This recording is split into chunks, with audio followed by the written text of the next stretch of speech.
A shocking report by Financial Times columnist Gideon Rachman revealed North Korean leader Kim Jong-un's troops were gorging on pornography in their barracks, having never enjoyed such unrestricted access to the web, according to a usually reliable source. Just as the advent of Elon Musk's Starlink satellites transformed the lives of tribes deep in the Amazon rainforest almost overnight, many argue for the worse. The military men from Pyongyang were reportedly hooked immediately, Daily Mail says.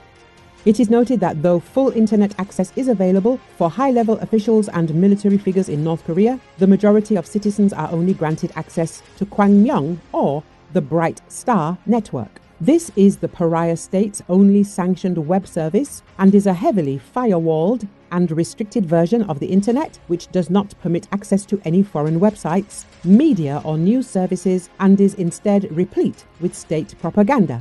Russia's state-run media and comms regulator, Roskomnadzor, also maintains an internet traffic regulation system known as TSPU, which was formalized in 2019 and requires Russian internet service providers to ensure government-supplied equipment is installed in their networks.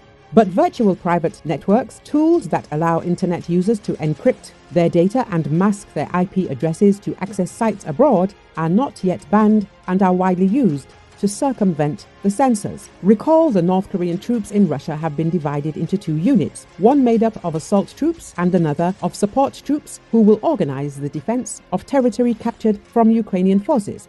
There has been debate in Ukraine and among its allies about the military significance of the North Korean troops. Some officials have described their recruitment as an act of desperation by Russia's president, Vladimir Putin, whose forces continue to take territory in eastern Ukraine, but at huge losses. Others have said the decision to deploy the troops was meant to weaken Western resolve by showing that Russia remains far from isolated. The North Korean troops could also allow Russia to divert more of its forces to offensive operations on Ukrainian territory, in particular in the Donbass, where Russian troops are attempting to take as much territory as possible before the harsh winter sets in.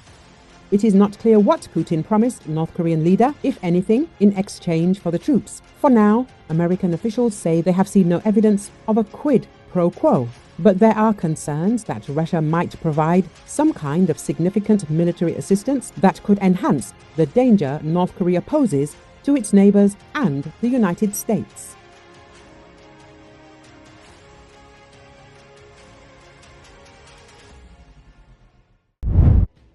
President Vladimir Putin on Thursday congratulated Donald Trump on his election victory in the Russian leader's first public comment on the outcome of the U.S. vote. Putin's comment came after a speech during an international forum conference in the Black Sea resort of Sochi. "I would like to take this opportunity to congratulate him on his election as President of the United States of America," Putin said in a question-and-answer session. What was said by Trump in the desire to restore relations with Russia, to help end the Ukrainian crisis, in my opinion, seems to deserve at least attention, Putin said.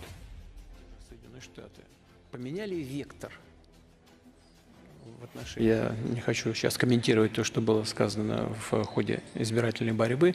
И я думаю, что сказано сознательно в борьбе за голоса избирателей, но неважно. А вот то, что было сказано по стремлению восстановить отношения с Россией, способствовать завершению украинского кризиса, мне, на мой взгляд, кажется, это заслуживает внимания, как минимум.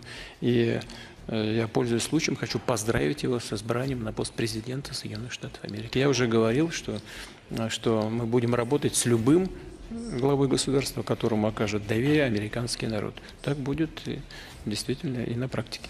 Если он выполнит то, что все время сейчас говорил, вот буквально в ближайшее время до инаугурации позвонит вам и скажет: Владимир, давай встречаться. Вы знаете, я не считаю зазорным и со своей стороны ему позвонить. Просто не делаю этого, потому что руководители западных государств с какого этапа, они чуть ли не каждую неделю мне звонили, а потом вдруг прекратили. Ну, не хотят, ну, не надо. Мы, как видите, живы, здоровы, и ничего, и развиваемся, идем вперед. Если кто-то из них захочет возобновить контакты, я всегда говорил, хочу еще раз сказать, мы ничего против не имеем. Пожалуйста, будем контакты возобновлять и вести дискуссии. Ну, то есть с Трампом готовы повести? Готово, готово. Хорошо.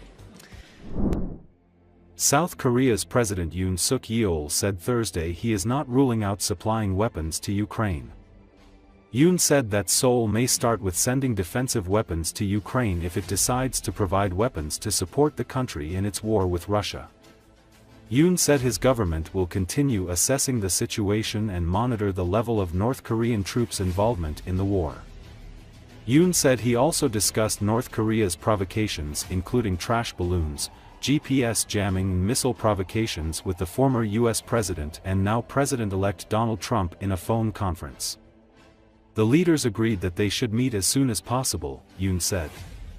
In response to a question about possible damage to South Korea's economy due to stronger protectionist policies under the new US administration, Yoon said his government had already been making preparations to minimize any potential impact.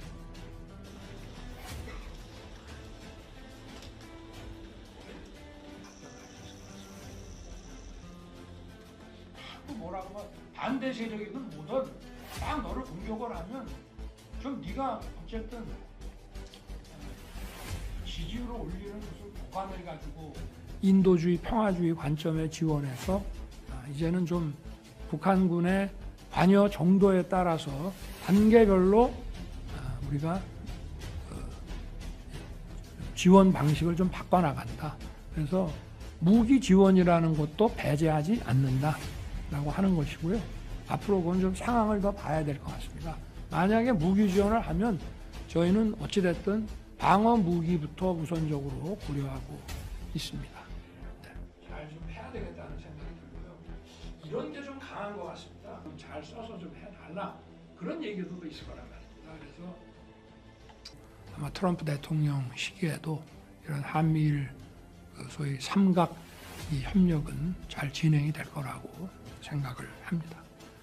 하여튼 뭐 서로 다 가장 하여튼 빠른 시일 내에 곧 만나자 이렇게만 얘기를 했고 아마 이런 게 아닌가 싶어요. 오물 쓰레기 풍선 뭐 보내는 거 뭐 7,000번이나 지금 보냈다. 뭐 그거 국민들이 하여튼 많은 피해를 입고 있다. GPS 교란이라든지 뭐 그리고 ICBM과 IRBM 같은 이런 이제 SRBM 이런 것들 막 마구잡이로 지금 쏜다 뭐 이런 얘기도 막 참 믿기지 않는다. 여기에 대해서 어떻게 할 건가. 그래서 얘는 정광판 좀 보고 뛰세요. 이런 칼럼이 바이든 정부 때랑 똑같다고는 할 수 없지만 그 우리의 피해와 우리 국민 경제 손실을 최소화시키기 위해서 다각도로 하여튼 노력을 지금 하고 있습니다. 벌써 이건 뭐 이런 리스크 해칭을 위한 준비는 오래 됐고요.